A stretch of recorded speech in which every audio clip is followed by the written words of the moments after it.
세상에는 참 이해할 수 없는 일들이 많이 있습니다. 교회도 이해할 수 없는 일들의 투성이입니다.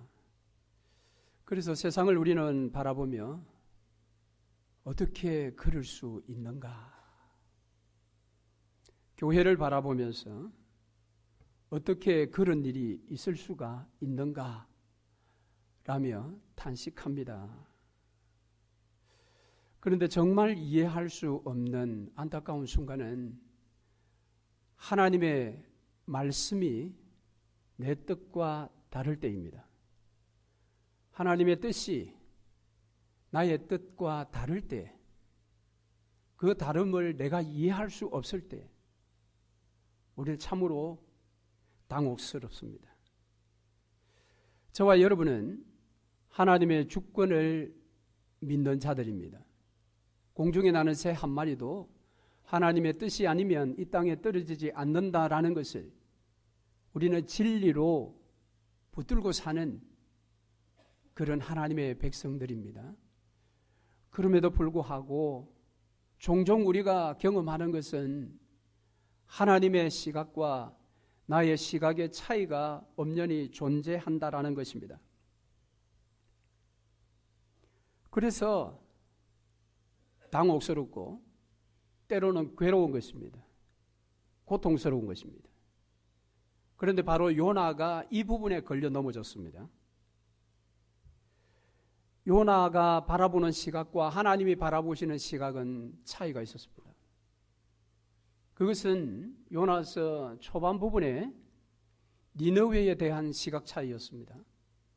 하나님이 니느웨를 바라보는 것과 요나가 바라보는 시각은 엄청난 차이가 있었습니다.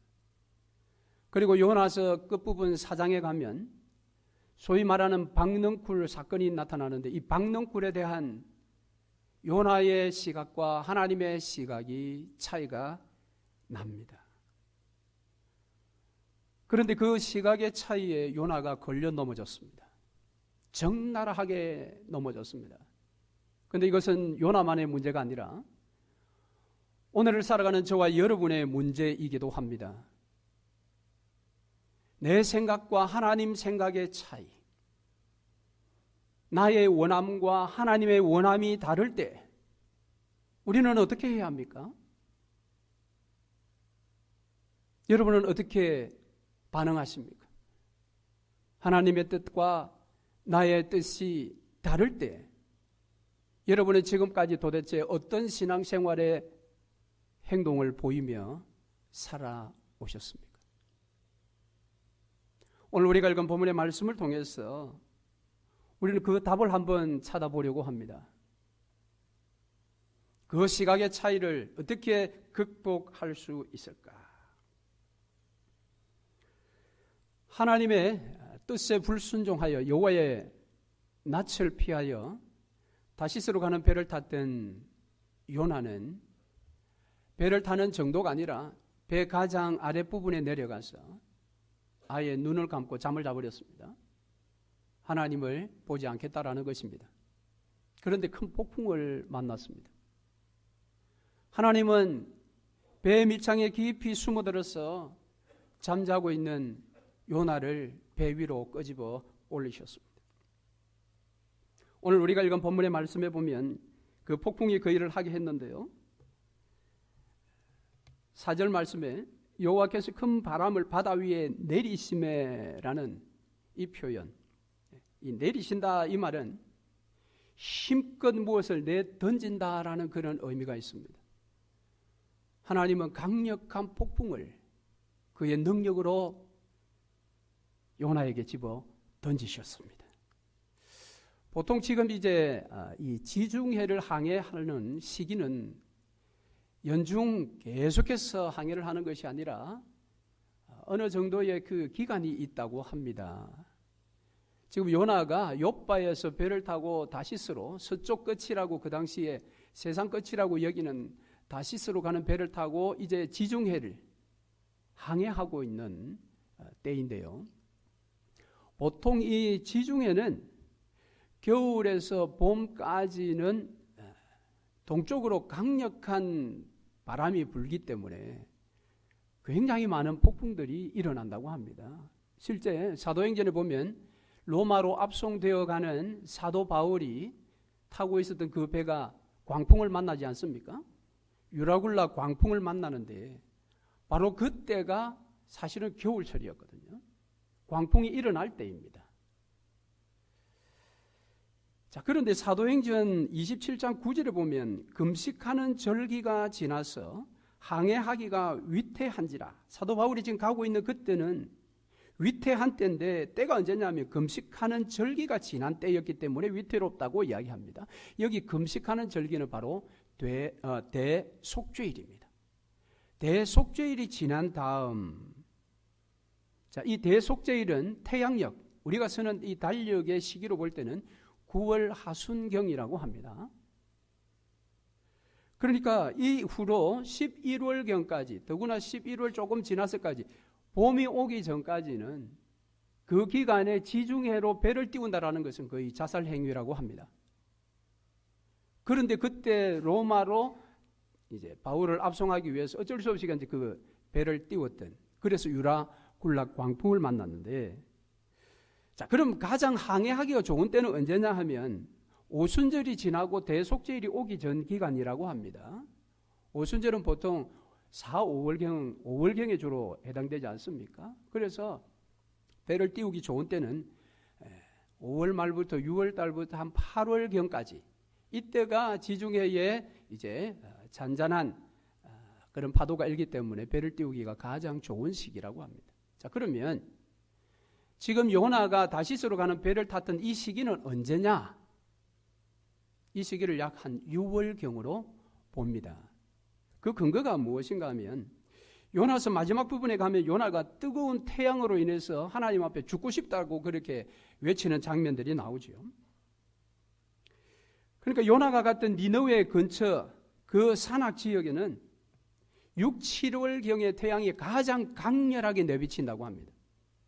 뿐만 아니라 남동쪽에 있는 이 아라비아 지역에서 뜨거운 이 열기가, 사막의 열기가 니느웨 쪽으로, 북쪽으로 이렇게 불어온다고 합니다.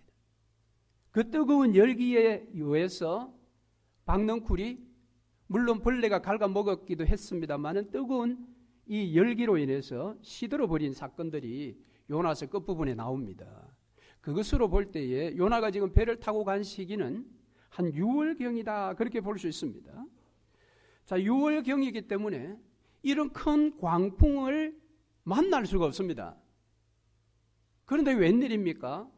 오늘 이 선원들은 그 광풍을 만난 것입니다. 얼마나 큰 광풍이었든지 배가 깨어질 정도, 그래서 그토록 땀 흘리고 수고하고 목숨을 걸고 모았던 모든 재물들을 바다에 다 던지는, 그만큼 두렵게 만드는 광풍이 일어났다라는 겁니다. 그래서 이 사람들은 지금 광풍이 일어날 시기가 아닌데 이런 광풍이 일어났다, 그대로 무서웠던 것입니다. 두려웠던 것입니다. 왜냐하면 이건 반드시 신이 노했기 때문이다.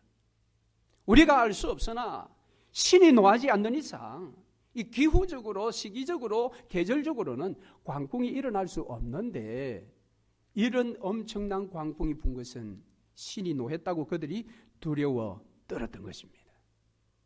이런 상황에서도 요나는 배 밑창에서 잠자고 있었습니다. 그래서 선장이 요나에게 6절 말씀해 보니까 자는 자여 어찌함이냐, 일어나 내 하나님께 구하라 그랬습니다.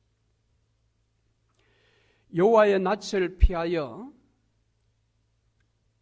도주를 선택한 요나의 시도, 그 요나의 시도는 큰 폭풍을 몰고 왔습니다. 뿐만 아니라 여호와의 낯을 피하려는 요나의 시도는 영적인 둔감 현상을 동반하게 되었습니다. 그는 지금 육신의 잠도 아닌 영적인 깊은 잠에 빠져버린 것입니다. 그가 영적으로 얼마나 둔감했던지 선장이 그를 책망합니다. 자는 자여 어찌 됨이냐, 일어나 내 하나님께 구하라 그랬습니다. 사실은 선지자 요나가 선장에게 설교해야 합니다. 오히려 선장에게 깨어나 구하라 그렇게 외쳐야 하지 않겠습니까? 그런데 요나가 선장으로부터 책망을 받고 있습니다. 여러분, 이것은 오늘 저와 여러분, 우리 신자들이 잘못 살 때는, 즉 신자 노릇을 하지 못하면 불신자가 우리를 책망합니다. 그리고 우리에게 그들이 오히려 말합니다. 네가 믿는 하나님께 기도해라. 세상이 난리지 않느냐? 너가 섬기는 그 하나님께 기도하라고 그렇게 세상이 아우성을 칠 때가 있습니다.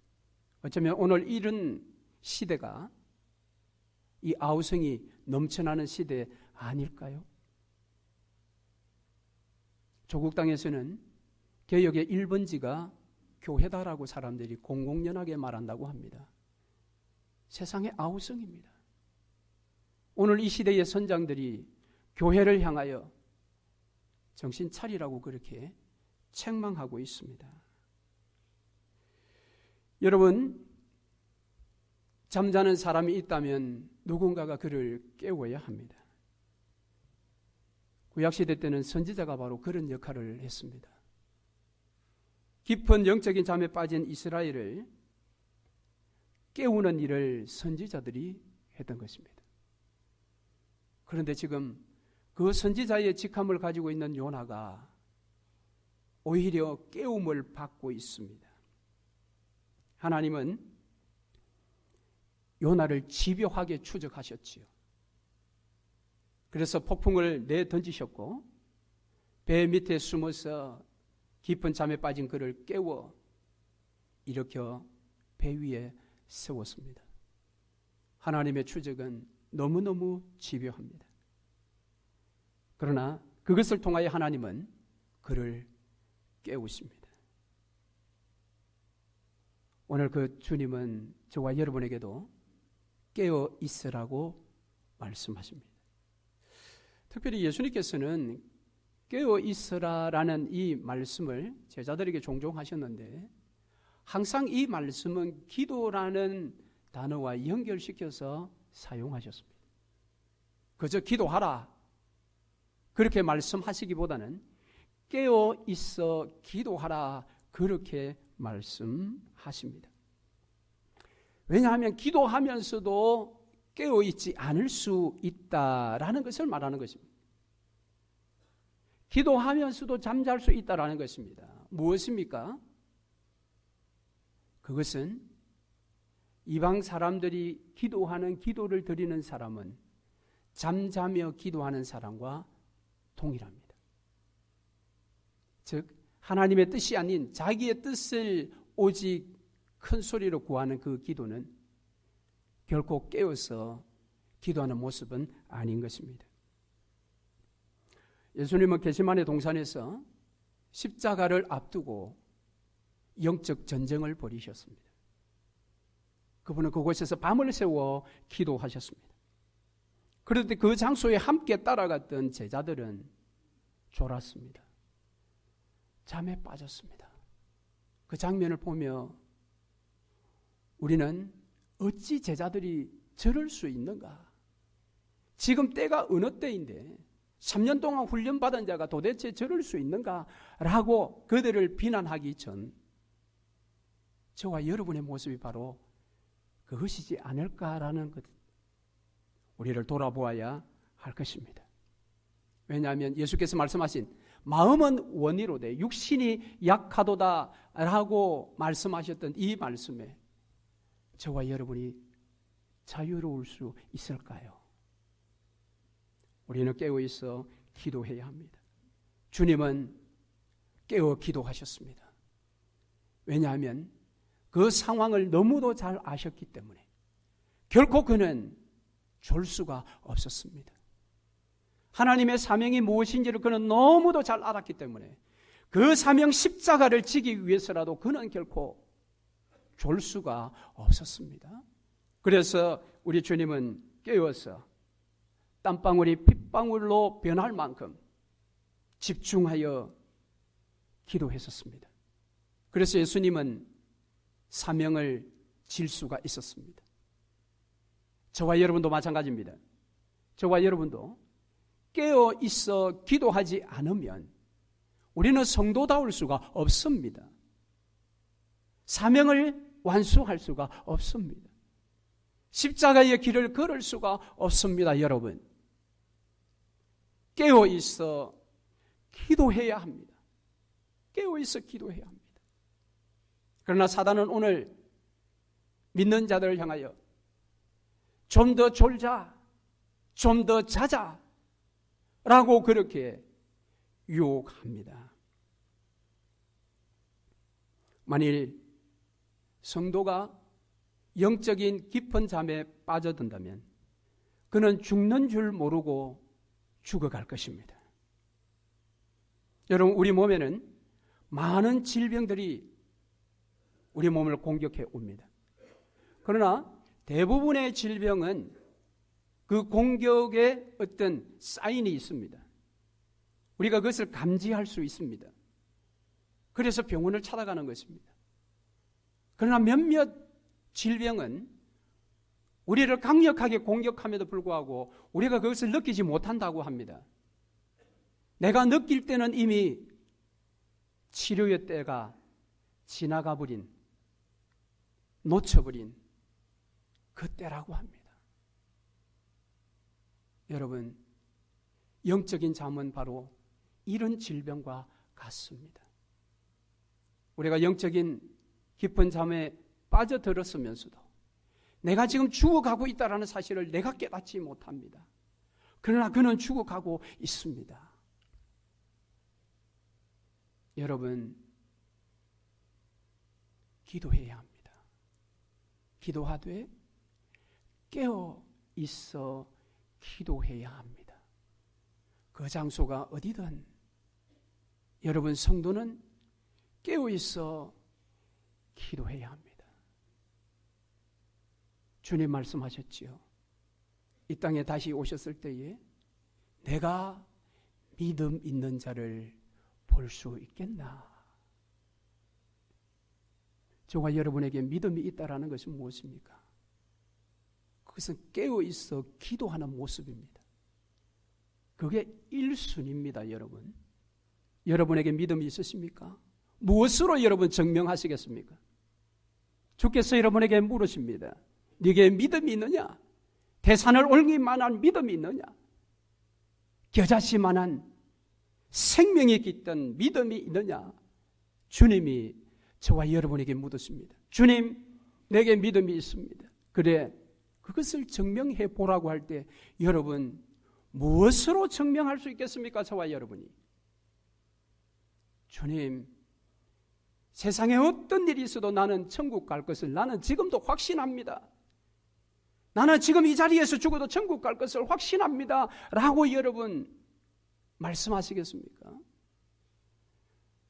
그것으로는 부족합니다, 여러분. 믿음의 열매를 보여드려야 합니다. 그것이 믿음의 증거인 것입니다. 우리 마음만큼 연약한 것이 없습니다. 그 마음을 가지고 주님 앞에 내 마음이 믿으니 여러분 깨어있어 기도해야 합니다. 깨어있어 기도해야 합니다. 그러므로 오늘 저와 여러분은 오늘 이 마지막 시대를 살아가면서 깨우는 사람이 되어야 합니다. 성도들을 깨워주고 교회를 깨워주고 이 시대를 깨우는 사람이 되어야 합니다. 저와 여러분이 이 마지막 시대에 깨우는 자가 되지 않겠습니까? 깨우는 자가 되어야 합니다. 자, 이제 요나를 깨웠던 이 선원들이 그래도 지금 원인을 못 찾았으니 근본적인 원인을 찾자고 골몰하다가 결국 제비를 뽑자라고 합니다. 그런데 요나가 덜컥 제비에 뽑혀버렸습니다. 그래서 그들은 요나에게 질문을 합니다. 오늘 우리가 읽은 본문 말씀 8절부터 11절까지 7가지의 질문이 있습니다. 이 재앙이 누구 때문에 우리에게 임하였는가 말하라. 내 생업이 무엇이냐? 네가 어디서 왔느냐? 내 나라가 어디냐? 어느 민족에 속하였느냐? 네가 어찌하여 이렇게 행하였느냐? 우리가 너를 어떻게 하여야 되겠느냐? 소나기처럼 7가지의 질문을 퍼부었습니다. 여러분, 지금 얼마나 위기 상황이면 요나에게 이렇게 질문을 퍼부었을까요? 그런데 이 질문에 대한 요나의 답변 중에 한 가지의 답변만을 생각해 보려고 합니다. 그것은 마지막 7번째 질문입니다. 우리가 너를 어떻게 하여야 되겠느냐? 그랬을 때에 요나가 12절에 그 답변을 합니다. 나를 들어 바다에 던지라. 여러분이 요나서를 읽으면서 요나가 지금 답변한 이 12절 말씀, 나를 들어 바다에 던지라. 이 말씀을 읽을 때에 여러분은 어떤 생각이 드세요? 여러분이 이 선장이라면, 선원이라면 이 요나가 답변하는 이 답변을 들었을 때 어떤 마음이 들까요? 요나는 계속해서 말하기를 그리하면 바다가 너희를 위하여 잔잔하리라. 너희가 이 큰 폭풍을 만난 것이 나 때문인 줄을 내가 아노라. 여러분, 이 요나의 답을 읽을 때 여러분 마음속에 혹시 어떤 마음 들지 않습니까? 저는 설교를 준비하면서 이 요나의 답변을 읽을 때에 아니 요나가 왜 이렇게 당당한가? 왜 이토록 당당한가? 너무도 당당하지 않습니까, 여러분? 심지어는 그가 말하죠. 그리하면 바다가 너희를 위하여 잔잔하리라. 이게 다 나 때문이야 라고 말합니다. 요나는 왜 이렇게 당당합니까? 뭐가 그렇게 잘났습니까, 요나는? 지금 요나가 잘난 말을 할 지금 입장입니까? 그런데 요나는 왜 이렇게 당당합니까? 도대체 요나는 어떤 마음으로 이 답을 했을까요? 아마 크게 보면 2가지일 겁니다. 하나는 자포자기입니다. 끝내 내가 하나님께 들켰구나. 자포자기. 그래서 원수의 땅에 가서 내가 복음 전하여 그 원수들이 하나님의 은혜와 복을 받는 것을 보느니 여기서 내 인생 끝을 내자. 자포자기 심정으로. 그래, 나를 들어 바다에 던져버려 그냥. 2번째는 정반대입니다. 선장이야 모든 선원들의 생명에 대한 어떤 강력한 책임감 때문에, 즉 나 하나 죽으면 저들을 다 살릴 수 있다라는 그런 희생정신, 그것일까요?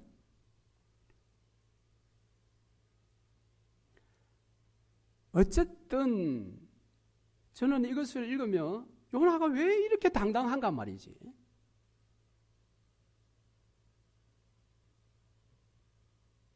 옆에 있으면 주목을 한 대 쥐어받고 싶을 만큼 왜 이렇게 당당한가 요나가.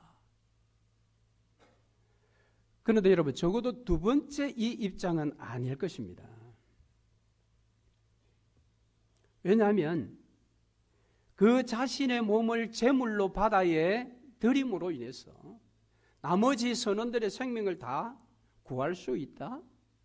No, 그건 안 됩니다. 왜? 요나는 지금 여호와의 낯을 피하여 도망가는 죄 가운데 있는 사람입니다. 자기에게 죄가 있는데 어찌 자신의 몸을 던져서 선원들의 생명을 구할 수 있습니까? 자신의 몸을 던져서 사람을 구할 수 있는 이는 우리 예수 그리스도 그분 외에는 없었습니다. 그분만이 죄 없으신 분이시기에 더구나 요나는 지금 죄 가운데 도망가고 있는 입장에서 더더욱 그럴 수 없다라는 겁니다. 그렇다면 그가 지금 이렇게 나를 들어 바다에 던지라라는 말은 하나님께 마지막까지 저항하고 반항하는 것입니다.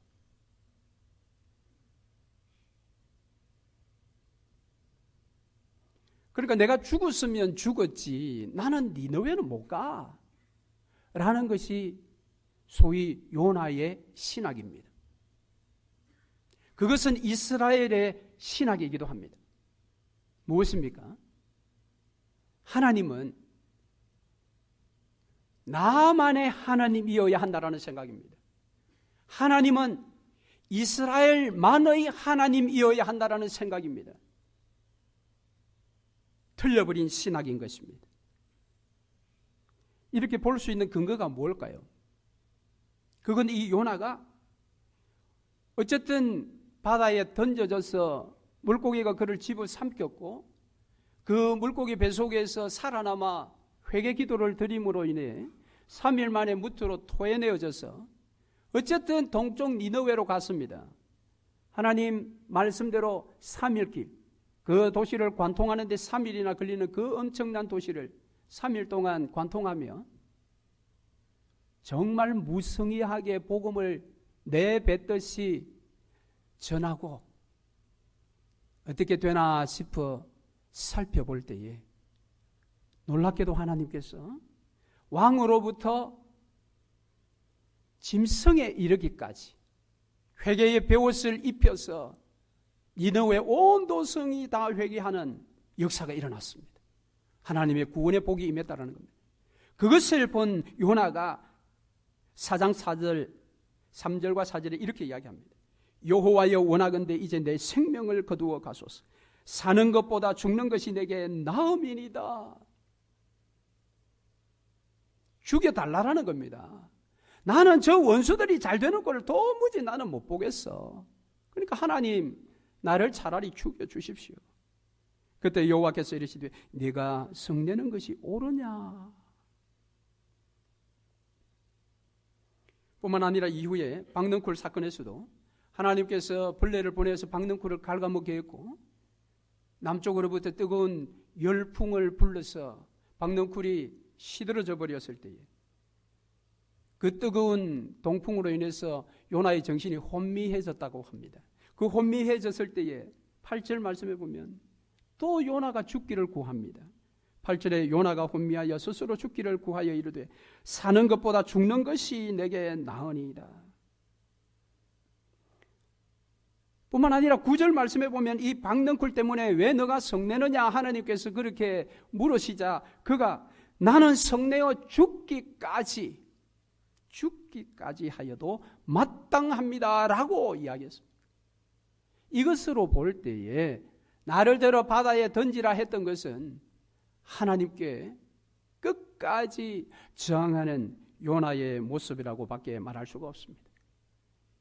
그래서 나를 들어 바다에 던지라라는 이 모습을 보면서 왜 이렇게 당당한가? 무엇 때문에? 무엇을 근거로? 그런 생각이 들면서도 또 한 문장이 기억났습니다. 어처구니가 없네. 야, 요나 정말 어이가 없네. 이 어처구니가 없네와 어이가 없네는 같은 말이더라고요. 어제 찾아보니까 이 맷돌을 갈 때에 사용하는 이 손잡이가 어처구니로 부르기도 하고 어이로 부르기도 하고 그렇대요. 한 영화의 그 남자 배우가 이 말을 해서 한국에 한참 동안 이 말이 유행이 됐었죠. 어이가 없네. 요나, 야, 너 참 어이없다. 그런데 여러분 놀랍게도 이 어이없는 요나의 모습에서 저와 여러분의 향기가 난다라는 겁니다. 우리에게도 어이없는 향기가 난다라는 것입니다. 무엇입니까? 믿는다고 하면서 신앙생활 한다고 하면서 좁은 길을 걷는다고 하면서 자기 중심적으로 살아가는 것입니다. 박능쿨 한 포기로 죽고 살고 하는 우리 자신의 모습이 여기에 비추어지는 것입니다. 순전히 자기밖에 모르는 자기 중심적인 인생. 요나도 이스라엘도 오늘을 살아가는 저와 여러분도 이 모습에 아니라고 할 수 있겠습니까?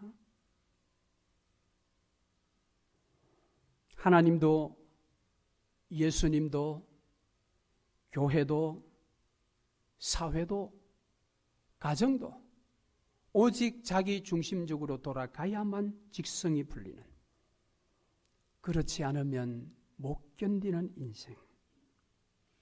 이것이 혹시 우리의 모습은 아닌가를 생각해 보아야 합니다. 그러나 많은 사람들은 성도라 일컬음을 받으면서도 하나님을 자기를 위한 하나님으로 만들었습니다.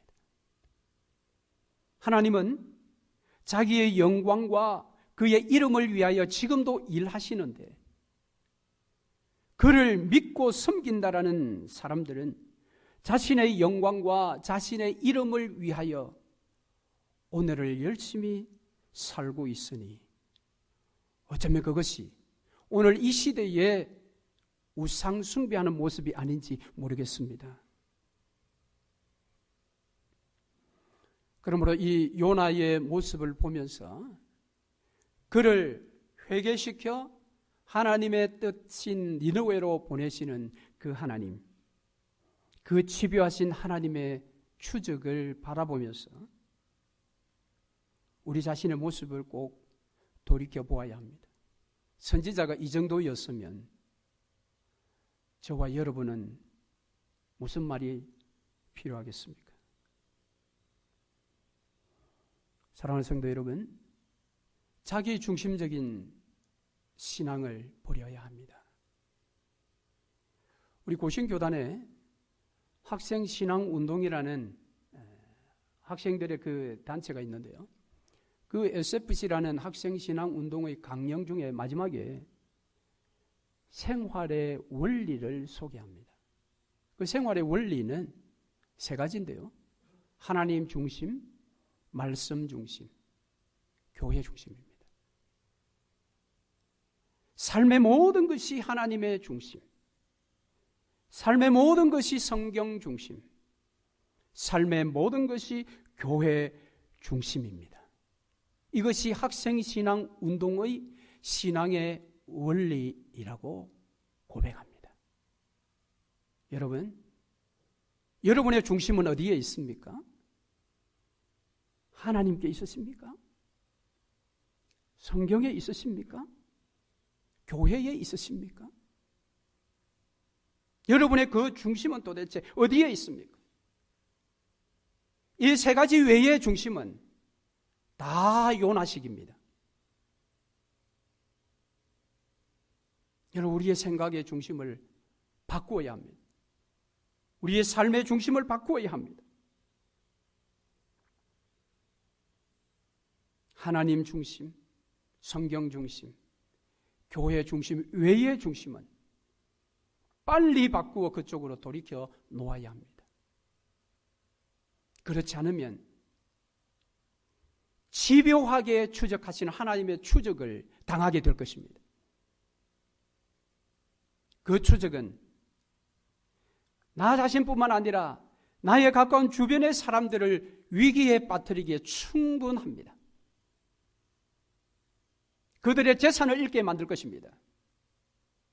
배 위에 있는 모든 재물을 다 잃어버렸습니다. 그 사람들.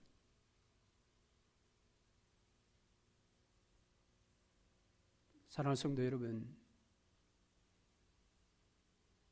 우리 신앙의 중심을 돌아보십시다. 하나님 중심, 성경 중심, 교회 중심. 말씀을 맺겠습니다. 오늘 하나님의 뜻은 여러분 신비로운 것이 아닙니다.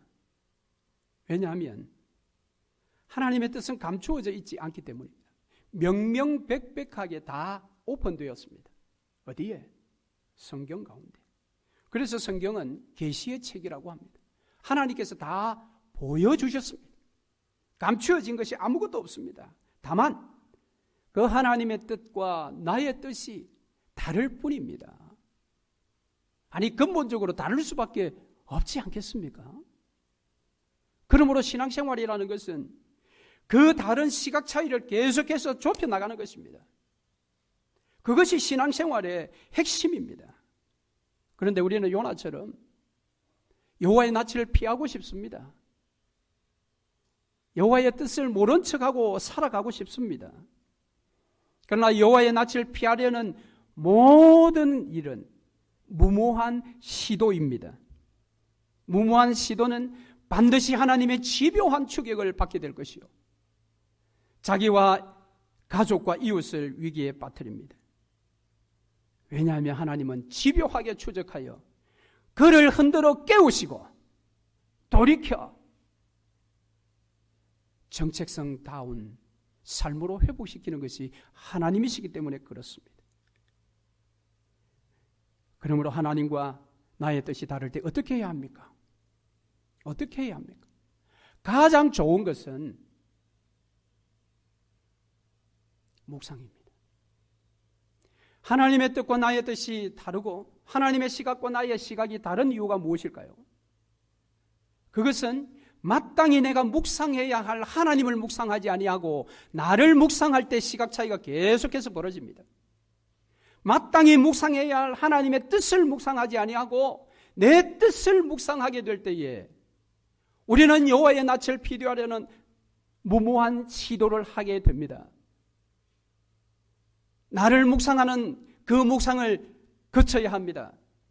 내 생각, 내 뜻을 묵상하던 것을 멈추어야 합니다. 하나님의 뜻을 묵상해야 합니다. 하나님의 생각을 묵상해야 합니다.